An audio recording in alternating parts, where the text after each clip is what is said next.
buenas tardes, amigas y amigos de Brújula Internacional. Siempre estoy de recorrido por los escenarios internacionales con el choque de las imágenes y la fuerza de las palabras. Estados Unidos y China, indudablemente que son hoy las dos referencias en la geopolítica mundial.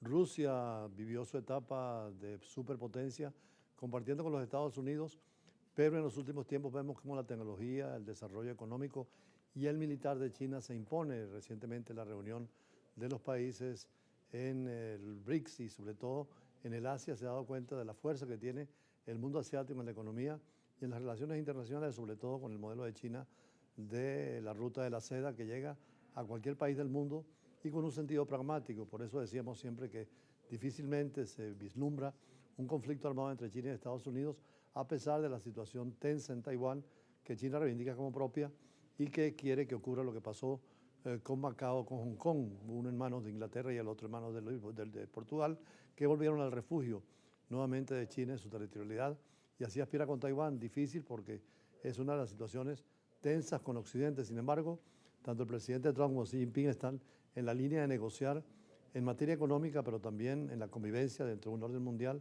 que para los chinos y los orientales tiene que ser un nuevo orden distinto a lo tradicional en las superpotencias como habían en la bipolaridad. Por eso hoy tenemos que empezar nuestro programa con las importantísimas conversaciones que China inició, las negociaciones comerciales con Estados Unidos. Además lo están haciendo en Madrid, en España.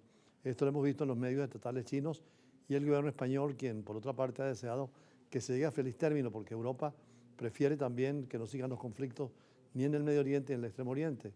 Además, China como el gobierno republicano también aspira a tener un rol importante en el mundo, en el equilibrio de las potencias, y Estados Unidos por conveniencia tampoco quiere romper el vínculo comercial y menos el militar o el estratégico en relación con China. Veamos. China y Estados Unidos iniciaron el domingo unas negociaciones comerciales en Madrid. El secretario del Tesoro estadounidense Scott Bessent y funcionarios chinos de alto rango, entre ellos el viceprimer ministro He Lifeng, participan en las conversaciones. Pekín afirmó que su delegación permanecerá en la capital española hasta el miércoles. China y Estados Unidos se acusan mutuamente de agravar las tensiones comerciales que llevaron a ambas partes a imponer este año unos aranceles que en un momento dado alcanzaron los 3 dígitos. Desde entonces ambas partes pactaron un acuerdo para rebajar tensiones, reduciendo temporalmente sus gravámenes al 30% por parte de Estados Unidos y al 10% por parte de China. En agosto retrasaron la reimposición de aranceles más altos otros 90 días, hasta el 10 de noviembre. Los representantes también prevén hablar sobre TikTok, después de que el viernes China pidiera a Estados Unidos solucionar este diferendo a través del diálogo. Una ley federal que exige la venta o prohibición de la plataforma propiedad de la empresa de internet china ByteDance por motivos de seguridad nacional debía entrar en vigor un día antes de la posesión de Donald Trump, el 20 de enero. Sin embargo, el presidente republicano suspendió esa prohibición y a mediados de junio extendió por 90 días más el plazo para que la aplicación encontrara un comprador no chino como condición para no ser prohibida en Estados Unidos. Ese nuevo plazo vence el miércoles. Desde la situación que se ha planteado en el Medio Oriente y sobre todo con la guerra Rusia-Ucrania, naturalmente que el mundo está preparándose a la Asamblea General de Naciones Unidas y especialmente ver los discursos de los primeros ministros, jefes de gobierno o presidentes, en el caso de las repúblicas, para encontrar el rumbo que la política internacional va a tener, pero particularmente pendientes de la situación del Medio Oriente, donde por una parte se condena, y así Naciones Unidas ha decidido reconocer el Estado palestino, pero sin Hamás. Y en otra manera también se quiere que se acabe la violencia de lo que está pasando en Palestina. Por eso, dentro de este concepto, Estados Unidos cuida mucho la relación con Israel sin descuidar al mundo árabe. Y hoy vimos que el primer ministro israelí, Benjamín Netanyahu, afirmó que la visita a Israel del secretario de Estado estadounidense, Marcos Rubio, ha demostrado que son relaciones entre ambos aliados, algunos días después, sobre todo, de un ataque contra Qatar, contra Hamás, y donde Qatar ha logrado también el consenso de todos los países árabes para condenar esta incursión, que ya no era en Palestina, sino en un Estado independiente soberano, además el centro de negociaciones entre palestinos y judíos. El secretario de Estado estadounidense Marco Rubio llegó el domingo a Israel. El primer ministro israelí Benjamín Netanyahu afirmó que la visita del jefe de la diplomacia de Washington evidencia lo fuertes que son las relaciones entre ambos aliados. Bajo el mandato del presidente Trump, el secretario Rubio y todo su equipo, esta alianza es más fuerte que nunca. El viaje se produjo pese a que el presidente Donald Trump se mostró molesto por el bombardeo israelí del martes contra líderes del movimiento islamista palestino en Qatar, un aliado de Washington. Este ataque sin precedentes tenía como objetivo a dirigentes de Hamás reunidos en un complejo residencial en pleno centro de Doha, capital de ese estado mediador en las negociaciones para un alto al fuego en la Franja de Gaza. Antes de su llegada, Rubio dijo que el bombardeo no va a cambiar la naturaleza de la relación de Estados Unidos con Israel, pero admitió que tendría que hablar de ello y del impacto que tendrá. Mientras tanto, el primer ministro de Qatar instó el domingo a la comunidad internacional a dejar de usar el doble rasero y a sancionar a Israel por todos los crímenes que ha cometido. Israel debe saber que la guerra de exterminio en curso a la que está siendo sometido nuestro hermano el pueblo palestino, cuyo objetivo es expulsarlos de su tierra, no va a funcionar por muchos argumentos que se invente para justificarla.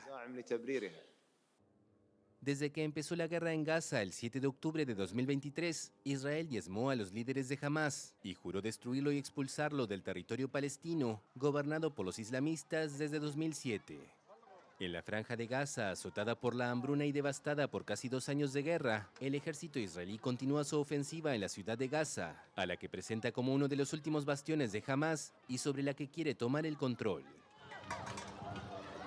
Esta situación entre Palestina e Israel ya es motivo de preocupación del mundo entero.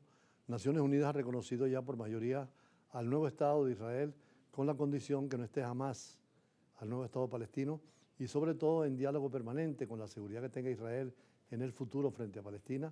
Pero Palestina es un Estado independiente, soberano, con territorio, población y gobierno y en el contexto internacional reconocido por la comunidad mundial.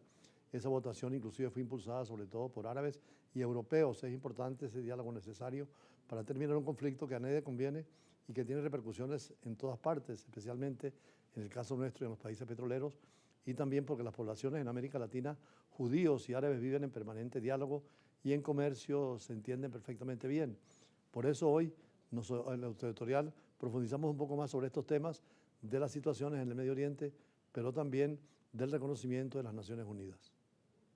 La comunidad internacional estaría de acuerdo en reconocer definitivamente 2 estados independientes, soberanos, Palestina e Israel dentro del Medio Oriente. Por eso la Asamblea General de Naciones Unidas recientemente ha votado por amplia mayoría una declaración que favorezca la solución de 2 estados, Israel y Palestina, y han votado en contra, como es habitual, Israel, Estados Unidos y países aliados como Hungría, Argentina, Paraguay, además de algunas islas pequeñas del Pacífico.